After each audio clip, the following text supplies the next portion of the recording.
The 26th of January. Doug Pagitt here, and as much of the country would say, frigid cold wherever you are. I don't know, something zero below out where I am. Dan Dietrich, our producer in South Bend, Indiana, he's also freezing his face off over there. And aren't you, Dan? It is bitterly cold. It was a snow day because it was so cold. Got the whole family home. We're just hunkered down, trying to stay warm. You literally have snow days in some parts of the country because it's so cold. It's not, kids are not out of school because of the snow itself. They're out of school because it's just so dang cold. Yep. But hey, on Wednesdays, we not only, update the weather and slightly complain about how cold it is, we also talk to people about how their faith compels them into the common good. And I am so excited today that Simon Trautmann is with us. Simon is running for Hennepin County attorney in the state of Minnesota in Hennepin County. We're going to talk to him about that, about why he's running, about how you could be involved if you wanted to, but also how it is that that his own faith compels him to the common good and what that means for someone who's in such public spaces and places as he is. So, Simon, so good to see you, my friend. Nice to have you. It's great to see you. Yes, it's great. You, like you said, it's something below out here. It's negative a bunch. It's negative a bunch. When there's like negative amounts of temperature, that's really something. But that's only because here in the United States we tend to use Fahrenheit instead of Celsius. We could probably talk about that on the science podcast sometime on a Friday. That Celsius rarely gets us below zero. But Simon, we're not here to talk about the weather. We are here to talk about you and why you're running for Hennepin County attorney and how your faith compels you into this common good space. Tell us first of all about your candidacy, about your run. I know about it. I'm excited. I think other people would be as well. Tell us what a county attorney does and why it is that you want to be in this role. Well, thank you so much for having me on, Doug. And it's great to see you, if only virtually. But like you said, my name's Simon Trautmann, and I'm an attorney that's been practicing here in Hennepin County. And for those of folks that are listening from around the country, that's Hennepin County is the county where Minneapolis, right in the center, surrounds Minneapolis. And I'm also an elected leader. I'm a city council member, just adjacent to where you are, Doug. Here in Hennepin County, and over the last number of years, I think we have an incredibly unique opportunity to reckon with really deep pain and unrest and a fracturing trust in our community. And that fractured trust was not created in the murder of George Floyd, but it was revealed. Things that a lot of our community were new and experienced. Was something that we all had to reckon with as a community. And now in the wake of the pandemic and civil unrest, there's rising crime, and there's a new experience of broken trust and anxiety in the broader community. And so I'm running for Hennepin County attorney because we both have to reckon with a lot of hard truth, but we also have to repair some profoundly damaged and broken systems. And if we have a little more time, I'd like to talk about the difference of repairing things that are broken and reforming policy. Because you can write a memo that says, the last policy was wrong, here's the good policy. But we really need to have an honest accounting of why trust has been broken and set about to repair those systems. And I'm really grateful to have a platform like this, like Vote Common Good, where we can talk about our faith and our deep values and why that gives us an opportunity, a unique lens to bring that kind of repair. That's beautiful, Simon. Yeah, let's talk about that here in a bit, about the difference between repairing and policy changes. But let's chat about your faith. We're pretty clear around here that we ask people to make the common good their voting criteria, and we want people who hold faith to be significant, for their faith to motivate them. But we're not asking people to make their faith their politics. Right, that there's that one's faith ought to drive them to this shared human experience of the common good. Some people are driven to the experience of the common good by other things in their life, right, that aren't oriented out of faith. The thing that's been confusing to me, and you and I have talked about this hundreds of times over the last 5 years, sometimes rather than someone's faith propelling them, pushing them toward the common good, it almost as if their demands of their faith ask them to do just the opposite, to like deepen into some kind of party politics, thinking particularly of, the kinds of people who continue to vote for Donald Trump and insurrectionists supporting candidates like that, just because they're part of their political party, where if you talk to them, Yeah. just about the goodness of the world, they wouldn't agree with any of that stuff, but they still feel so bound. So sometimes our faith doesn't produce in us this fruit of goodness. It produces in us this kind of tribal reestablishing and digging in deeper to things that people feel, such struggle, almost to the point where you could hear people say things like, well, I would love to support those, but my faith demands that I do this other thing. Yes. Rather than which the testimony of a lot of people in their religious experience was, I just wanted to only care about myself, but my faith called me into caring for one another. Sometimes, too often, feels like that works the other way. Can you just talk a little bit about, for you, how faith motivates you, but you're not running as some Christian attorney? Yes. That sort of No, difference. I think that's really well framed. And I think for me, growing up in my tradition is a Christian tradition, but as a curious adult, with deep friendships in different faith communities, you get to learn a lot from a lot of faith traditions. Here in the Twin Cities, we have really large Muslim communities, and we've had opportunities to stand in solidarity when there have been terrorist attacks. And in a masjid where most of the folks in my constituency worshipped, and in other faith communities. But for me, when we read our scriptures, I found sometimes in faith communities, people take exactly the opposite things literally. They'll look at something like pearly gates, and we could think about, well, how big was the oyster that created the pearl, that created the gate? Well, that's what we're going to take. Yeah. Well, no, that's not. What are we going to take literally? But it's like, well, how about love your neighbor? How about Yeah. you love your neighbor as yourself? Yeah. And you're like, well, you can't take that too seriously. That's not to be taken literal. And so I experience my faith deeply, and sometimes exactly oppositely. Usually when I find something that penetrates my heart and challenges me to do something hard and vulnerable and for the benefit of others, and not just for the benefit of others, but something that's deeply true in my own life, I find it penetrates the deepest part of who I am and provokes me to do things I wouldn't do ordinarily. And that's why I serve publicly. That's why I'm a lawyer. That's why I fight the civil rights fights that I do. That's what drives public service for me, not in a way that excludes anybody, but just constantly invites other people in. And so whatever I have is something for somebody else, and that's the deep. It's a deep rhythm that I've had the privilege of developing in my life, and I don't think I would have if I wouldn't have the faith community that I have that constantly spurs me on to do that. So, Simon, in your life, you chose to become a lawyer. Yeah. Can we start there, right? I mean, the Hennepin County attorney is obviously the lawyer for an entire county.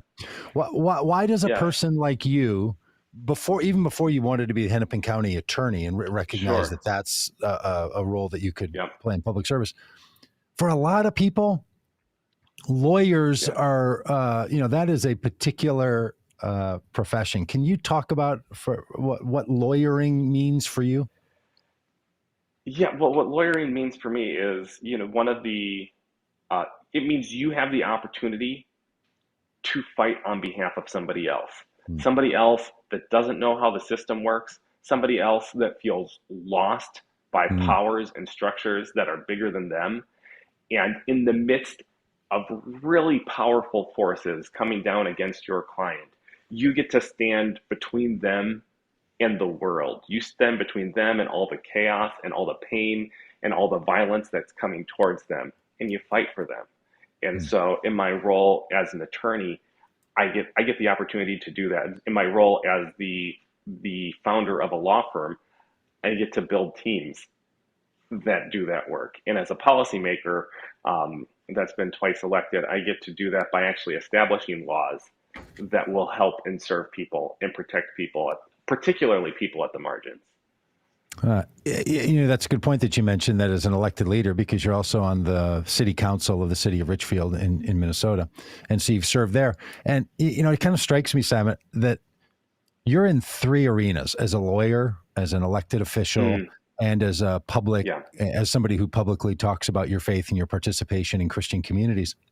That all three of those groupings have multiple narratives, right? So, some people people view all three of those. Oh, you're just an elected official. We know how that goes. You're just a sellout to whatever. And lawyers, of course, will say and do anything. And Christian people are really only concerned about themselves.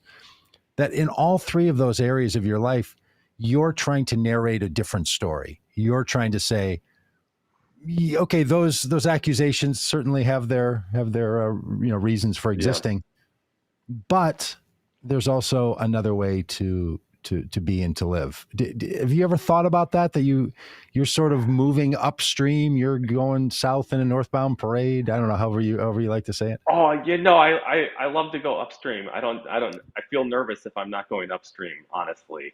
Um, but I think you're the theologian, so I wouldn't even step into that space.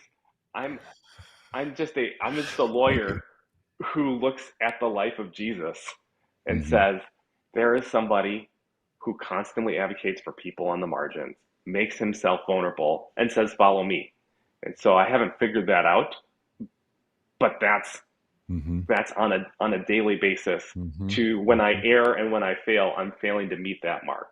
I'm failing to move towards that role model. And I just find it fascinating and compelling and transformative. And I've never regretted looking at my life, comparing it to the life and teachings of Jesus, and then coming up short and saying, how can I change this?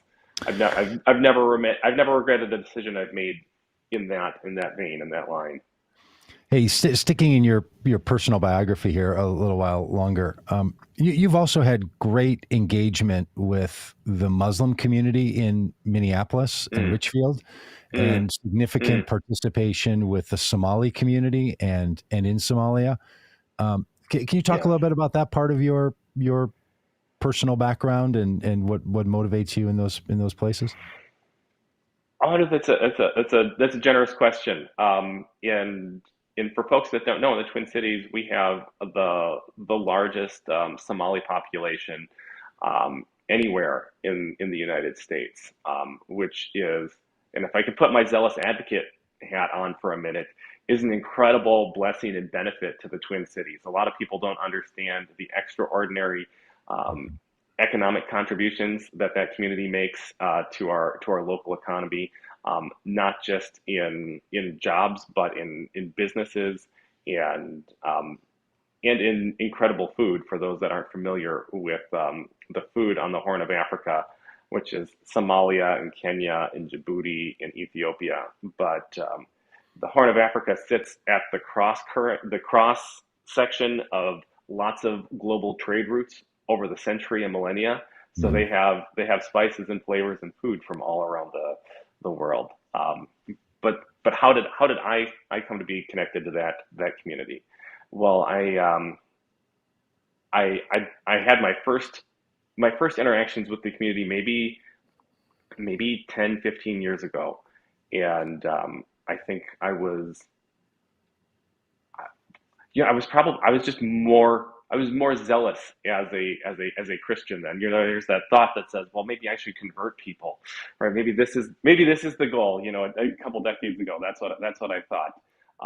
And what's been transformed in my heart and my life is just such a gratefulness to have relationships of love and friendship and trust built up over decades. And I've had the opportunity to do that both here in the Twin Cities. When I was running for my first city council seat, I had the opportunity. There was a crisis. There was a famine happening in Somalia. And for the first time in my life, people sent me videos of family members who were dying and passing away because they didn't have food, they did not have water. And that's not something that I'd ever experienced on a personal level. And And in response to, what we talked about, the deep intuitions in your life, um, this was back in 2017. This is in the middle of the Muslim ban. This was in the height of Mhm. Islamophobia and just the um, really bigoted fever that had broken out all over our country. And so I decided to use my platform, of course, to raise awareness, raise support. We had a videographer begin to tell the stories of local Somali community members to recast the narrative of what this community was about. And somebody said on the first day of shooting, well, if you really want to tell this story, you should tell it in Somalia. That's where the famine is. Mm. And the videographer prudently said, well, yeah, if I did that, my wife would kill me. And immediately the thought in my heart was, your wife is amazing, and you need to leave right now. and and and so I went home that night with that deep intuition, and I was talking with my wife, and she said, you're hesitating about this campaign. We're trying to talk about the campaign. There's something else in your mind. What is it? And she looked at me and she said, well, you want to go to Somalia, don't you? Hmm. Well, you should probably do whatever God's put in your heart. And so I did. And so we left the campaign. We didn't tell anybody. We took a videographer. I took my oldest Somali friend, and we had an opportunity to both raise awareness, but also support and financial assistance to help address the famine there. And it's just created a platform and not a platform, but a basis of deep friendship and community that I don't know if it would have existed otherwise. And Mm. so I just when I look at my, I feel like a good measure of who your friends are is you look at your look at your last 10 or 20 text messages. Yeah, it's also a good diversity question too. When people want Mhm. to know, like, oh, I have a lot of friends that are for just who are the last 20 people that you've texted. Yeah. And I'm so grateful that when I look at my everyday all the day texts, not only is it very diverse, but there are a lot of Somali folks in those top 20 texters, and so I couldn't be more grateful.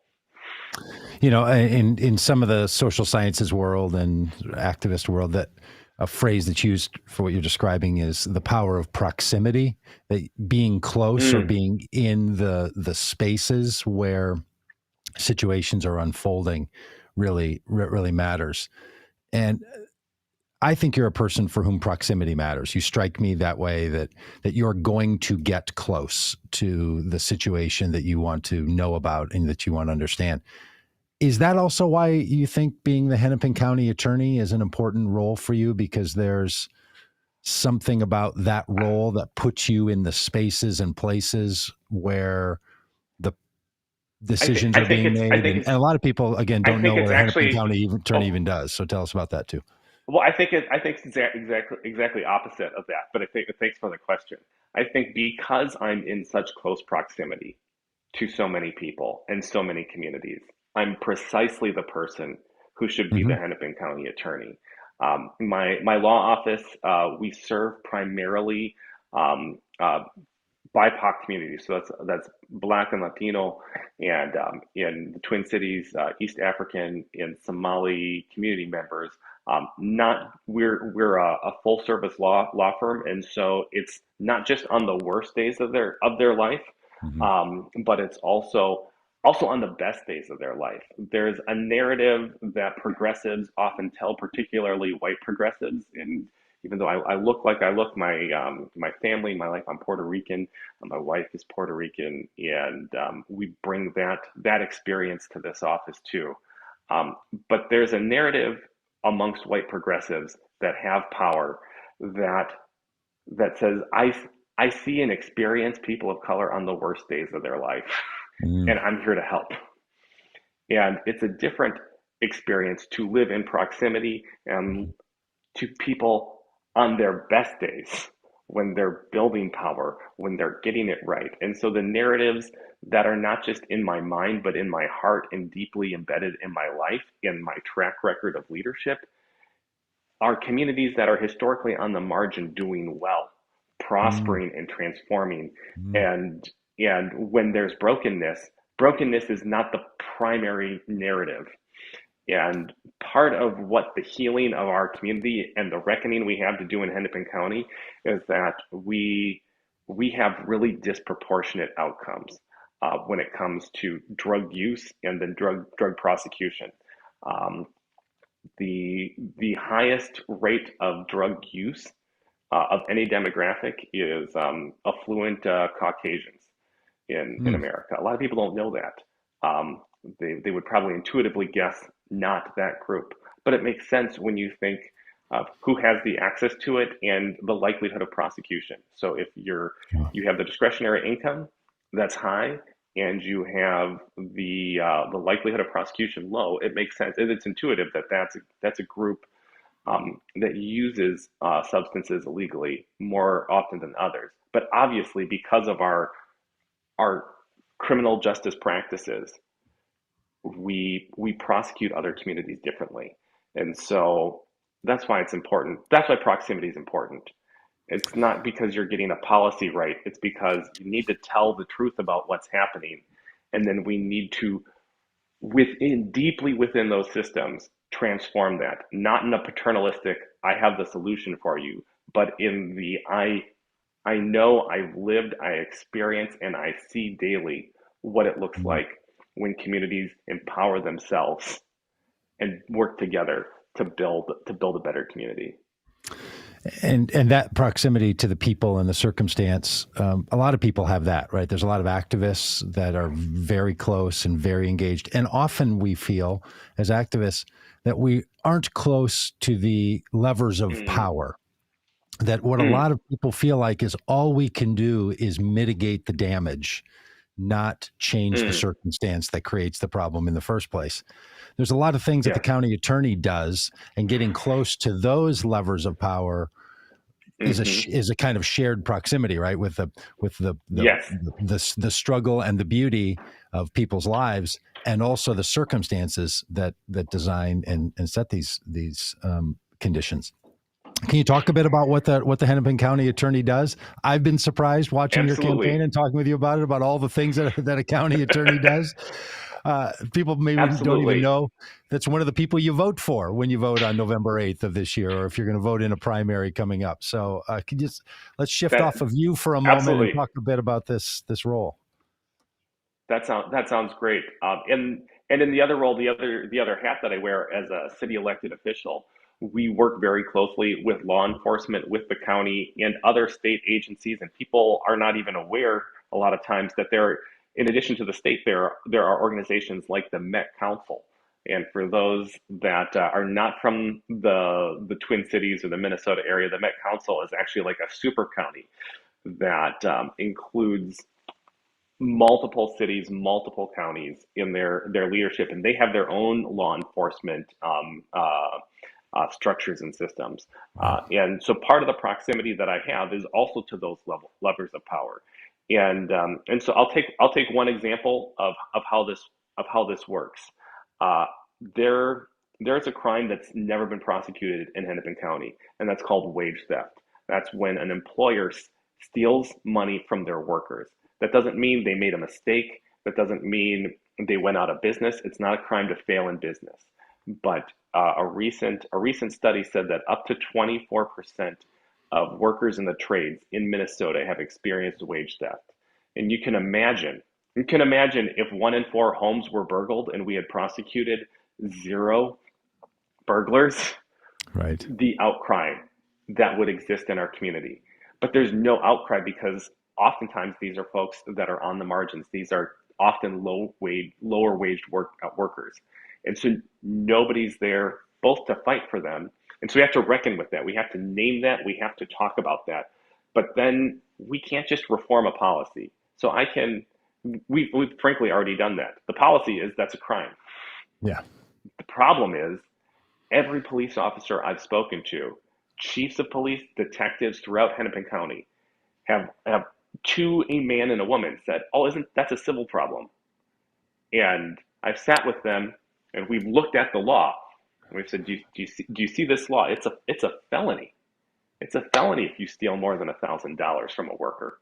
Also, of all the times you could steal from somebody, we know about half of Minnesotans could not could not pay for a $500 medical bill out of their savings. So that creates a crisis. So all folks have in Minnesota are their wages. Mm-hmm. And when you steal that after somebody's traded their labor for a promise that you're going to pay, and you steal that's a crime.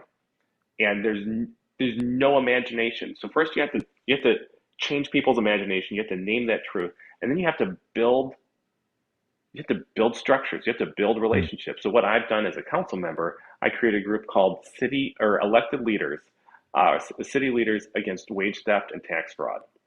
And so what we've done is we've banded together as community leaders to advocate at the county, at the state level, to begin to pool our resources to say, well, how can we partner and share police resources, share public safety resources, so we can give the county the cases? Because the county, there's actually an interest to do that. There's a policy to do that. But we've not yet repaired the system to be able to bring that kind of justice.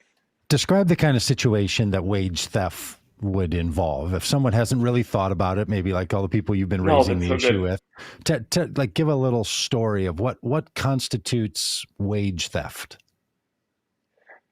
Well, maybe let me give you two stories. So Great. I had one client that had an employer who accused him of stealing a cell phone that was recovered, a cell phone that he had tried to return. But this is a man in his mid 40s, maybe late 40s, homeowner, African-American man. They called the police. And this is a company said, cell phone. You're saying that his company. This is a company. This was a cell phone of a patron. And so they said this man tried to steal the cell phone of a patron. And not only did law enforcement arrest my client, but they went to a second job and they made sure that the second employer knew, we're arresting this man because we think he's a thief. And they took him to county lockup. And it took more than a year to get that case dismissed. And so push pause on that story. But while we talk about the next story, think about how many government employees we used, two of which had firearms, to prosecute that alleged theft. Now I have another client right now. He's a tech salesperson, very successful at what he does. He's a very high wage earner. He quit his job to take a better job, and his employer stiffed him from a $7,000 commission. They're just angry. They were angry that he was leaving, and they asked him to make a half-day trip to do an installation for the technology that they were selling. And they invited him to come, and it's very clear they needed him to do that installation. If they didn't do that installation, they would have lost that sale, and they just are angry that he left. And so they stole his wages.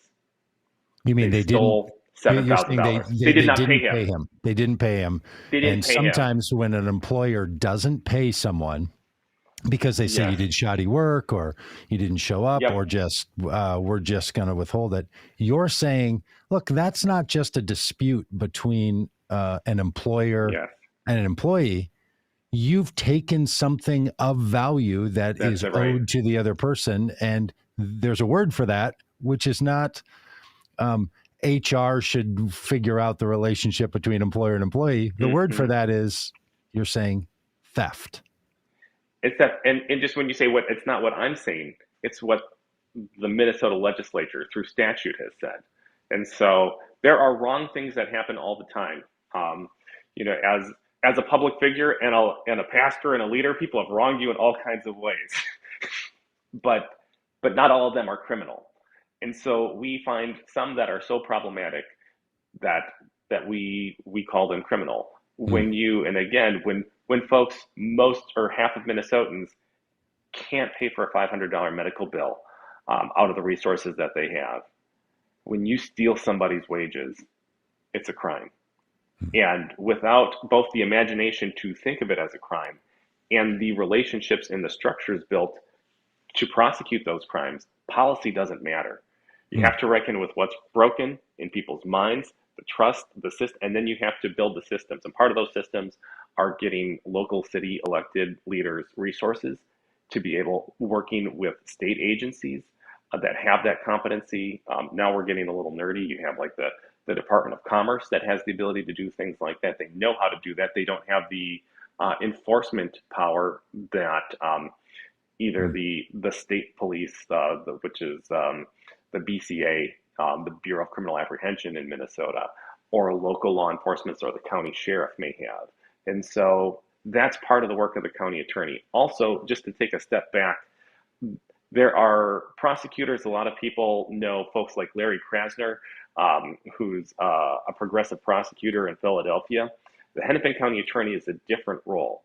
The Hennepin County Attorney contains the role of chief prosecutor, but it's actually the attorney for every department in the county. So that includes transportation, that includes health and human services, that includes child support services, that includes medical assistant payments. And so that actually includes our jail too.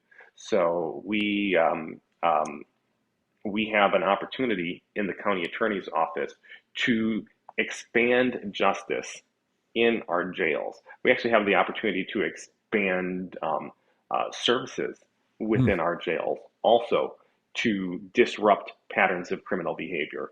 And the county attorney, relative to a prosecutor, has when we talk about proximity as a policymaker, these are actually the upstream situations and where we can disrupt crime and we can disrupt patterns of criminal behavior. We call them frequent flyers, people who are cycling through the system over and over again, and oftentimes in increasingly more violent and increasingly more destructive ways. And so we should not. Right now we have a budget for data and research. We really need better data on what goes into people who frequently offend. And there's three, and then we know there's three things. There's healthcare, particularly mental health care, particularly substance abuse, access to housing, and gainful employment. These, if you remove those impediments, the chances that somebody is going to reoffend falls off a cliff. That's not to say there aren't predators out there that have malintent, and the crimes are not related to those three things. But we know that those three indicators create a soup for crime.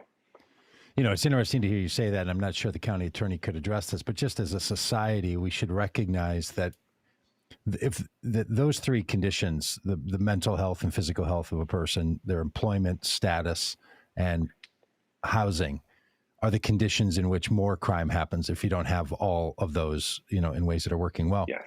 And yet it's legal in our state and in most states to not rent an apartment to someone if they have a criminal background, to not hire someone and to ask questions of their criminal background. So we set people up. They have an issue with the law. They're convicted of a crime.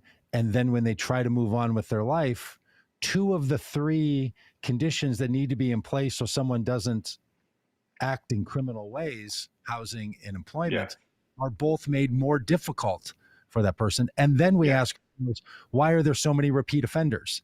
Like, this is the kind of, activists and people who are doing a lot of human care work throw their hands up and say, well, the system is broken. But what you've realized is systems are also structures made and maintained by people and individual people who are doing things on a daily basis. Like, systems don't just exist. They're not like laws of gravity or something. They're the decisions that we've made as people, and then they're being implemented by people. Is there anything the Hennepin County attorney can do about those conditions? Or is your role more, what do you do about priorities and engaging those kinds of conditions? Yeah, there are a number of things that we can do along those lines. So let me take that in three parts. Back to the data that we need. We shouldn't be taking a plea bargain without a plan, right? So when we take away people's liberty, which which is right, which is part of reckoning. It's part of restoring public trust. That when and going back to what it means to fight for people on the margins, when you're the county attorney, the first people you fight for that are on the margins are the victims of crime. Trust is broken when somebody's assaulted. Trust is broken when somebody's stolen from. Trust is, of course, more than broken when somebody's life is taken. And so that's the first group of people that we fight for. Then we also have the opportunity to influence public safety, to make the community more safe. And the problem with mass incarceration is that incarceration is there's a great thought leader and practitioner of restorative justice who describes this well. She said incarceration is criminogenic, and that's What a does that's that a word fancy mean? way of saying that's a fancy way of saying the longer somebody is in prison, the more likely Mm, they are to commit more crimes. mm, And so it's like chemotherapy. Nobody would say we should not have chemotherapy because chemotherapy can save bodies and lives. But nobody gets an extra dose of chemotherapy for any mm, reason because it's radically destructive to the body. And when we think of the body in terms of incarceration, when we remove people from community, those people are connected to lots of other people. And mhm, if mhm, if they've so violated the trust and they're so dangerous that they need to be removed, that has to happen. There's no question about that.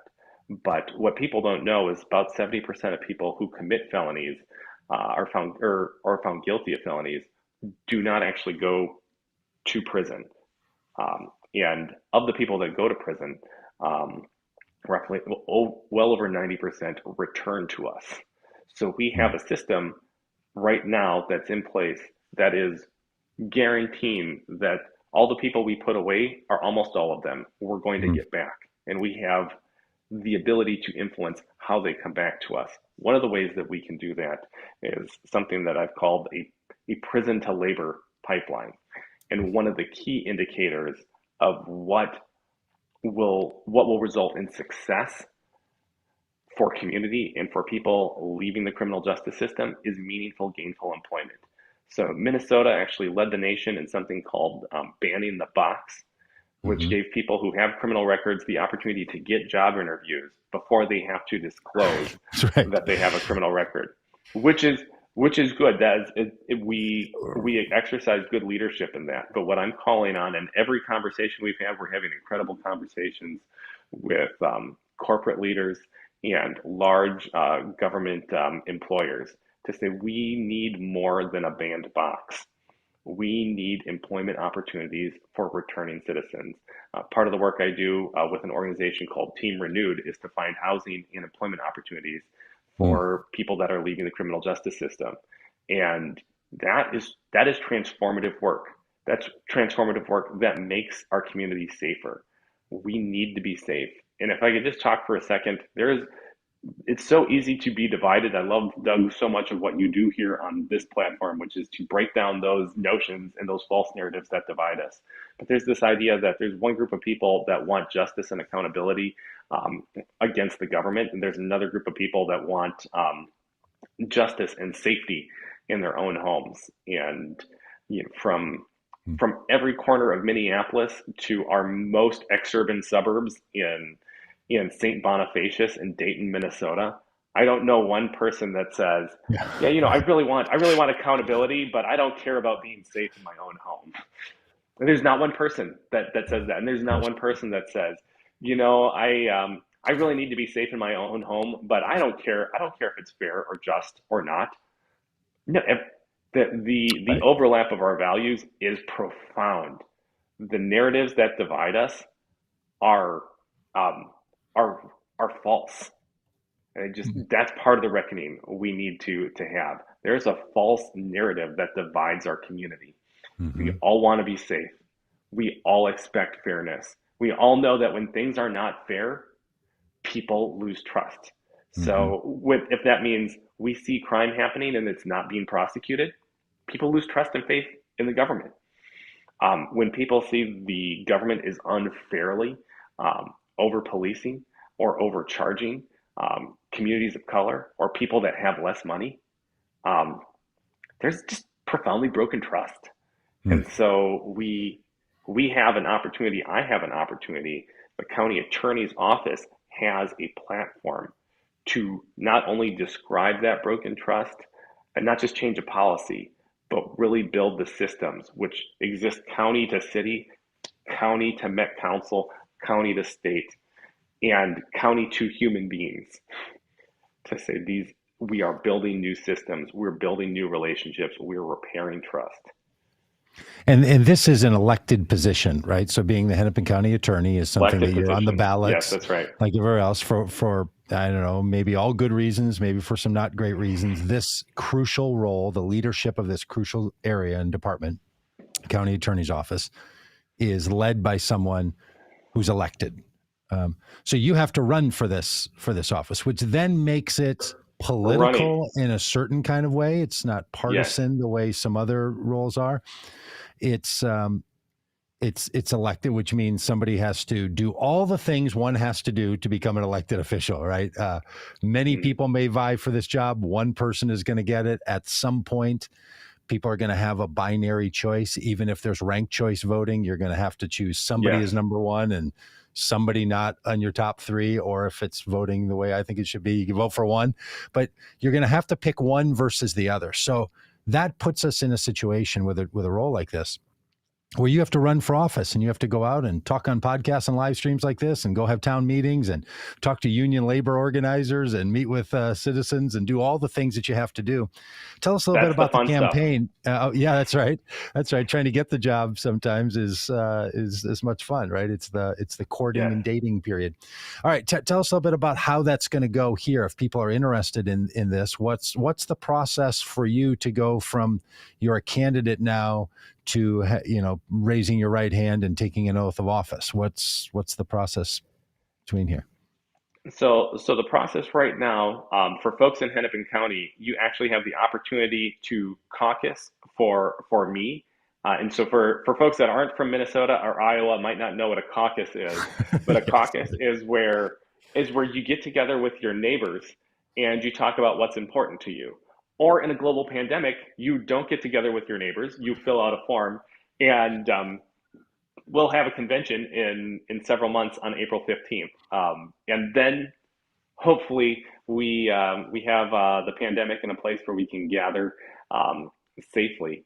And in that process is that done? Hopefully is that result in caucusing? an endorsement process. Is that Go ahead. caucusing done at the partisan level? So that's going to be Democrats are going to get together and caucus for a candidate, and Republicans are going to caucus for a candidate. So I'm a Democrat, or for the folks in Minnesota, I'm part of the Democratic Farmer Labor Party, and so DFL. they're the DFL, and so I'm actually on the state central committee. Slight tangent: we recently won a civil rights case that expanded the voting rights for non-citizens and returning citizens to be able to participate in caucuses. So one of the great privileges I've ever had last night was the case that we won for an incredible party leader, Noah McCourt, who was told because of a mistake he made as a teenager, he was on probation. So not only can he not vote in Minnesota, but we actually had a law that said you cannot be a delegate in a party, which for anybody who cares about the Constitution and First Amendment rights, when you have the rights of an organization where the government says, well, you can't actually, we're going to tell you who can organize and who can't organize, and who can say what your platform is and who can say what your platform isn't. And also that tells the individual person and their rights, you may not associate with these people. You may not actually raise your voice for the party platform you think is important. And we said, that's outrageous. And so when I say we won, we didn't get everything we wanted in the appellate decision, but the courts said first and very importantly, it is not a crime for an individual to participate in the precinct caucuses. Two, the government cannot civilly fine you for doing that. So they And could say you three, can't vote, but you're saying they're saying even if you can't vote, well, the ruling was you what they've can't keep said them is out of the process earlier than that. they said it's up to the party. They Hmm. said it's up to the party to decide who gets to vote Sure. or not, and who to enforce this rule. And so the party made a decision last night to change their bylaws in light of this legal Great. decision. And so Congratulations. we're thank you very much. We're really pleased with that outcome. That's the kind of system change where you change the law and then upstream you have to change the bylaws, and then that may trigger a future lawsuit, and then we'll clarify things further at that point. But that caucusing is happening right now. Usually that means you go to a church basement or a school classroom in your neighborhood and you talk about these things. But right now, what you do is you follow there's if you go to our website at simonforcountyattorney.com, you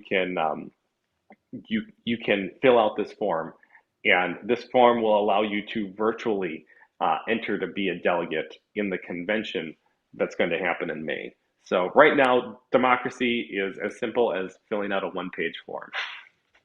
And for people who don't know, in Minnesota, we choose to do our nominating structures through not a primary voting situation where everyone just goes in and casts a vote, but rather through this caucusing mechanism, which is a little goofy and kind of odd, where a bunch of people get together and make a decision, and then sort of as a group they vote, and it's a whole different system. And then we also have a primary-based system, and then a general election, which is just individual people voting. But where you are right now is asking people to participate in this caucusing level. In the and caucusing, this is yes. And so for some caucusing people, is not. that's a higher bar than just walking in and filling out a ballot.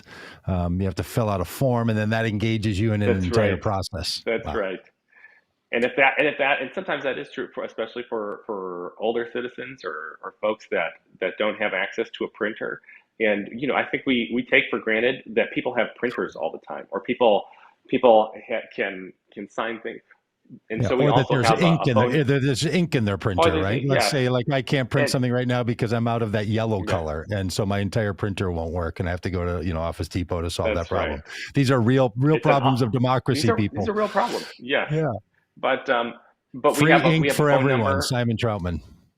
That's right. We have a phone number on our website. So if people are confused or they're having trouble with the online form, don't be embarrassed to call. And is that going to be met with a recording that says we're experiencing a higher than normal call volume, so please wait? Somehow every phone number I call is experiencing a higher than normal level.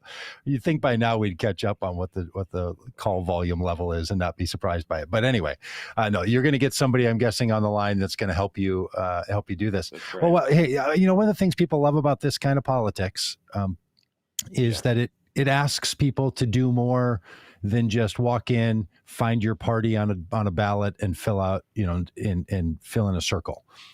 It's asking people actually to engage. So if people care about these issues, many that you've talked about, other things county attorney does, you're asking them to actually do something a little more. Like if they become a delegate, then what, they have to travel to Duluth or somewhere? Do they have to travel, to some other town? Hopkins. You have to travel to Hopkins. Better. For folks that are not from the Twin Cities, that's about 3 minutes outside of Minneapolis.